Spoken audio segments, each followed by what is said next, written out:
الحمدللہ وحدہ والصلاة والسلام علی من لا نبی بعدہ اما بعد۔ آج میری گفتگو کی غرض و غائط وہ کلمات طیبات ہیں، ان خوش نصیب مسلمان بھائیوں کے لیے اور بہنوں کے لیے جو فرائض کی ادائیگی اللہ رب العزت نے ان کو توفیق عطا فرمائی ہے، کیونکہ قرآن و حدیث کی تعلیم سے یہ پتہ لگتا ہے کہ جس وقت تک بندہ فرائض کی ادائیگی نہیں کرتا، اللہ رب العزت کے ہاں اس کا کوئی مقام پیدا نہیں ہو سکتا۔ اللہ کے ہاں عزت دار بننے کے لیے، اللہ کے ہاں قیمتی بننے کے لیے فرائض کی ادائیگی فرض عین ہے۔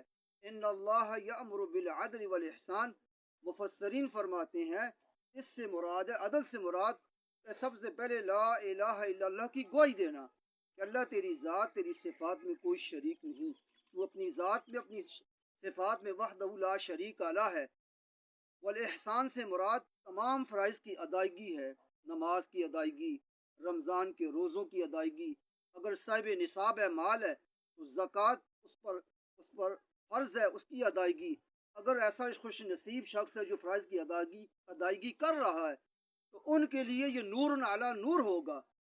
ابو ہریرہ رضی اللہ تعالی عنہ جو نبی کے تربیت یافتہ اور براہ راست حضور کی صحبت سے فائدہ اٹھانے والی یہ مقدس ترین جماعت، ہر وقت اللہ کی طرف ان کا تعلق فرائض کی ادائیگی، نوافل کی ادائیگی، احادیث کا حفظ کرنا، اپنی صلاحیتیں قرآن و حدیث پہ نچھاور کرنا۔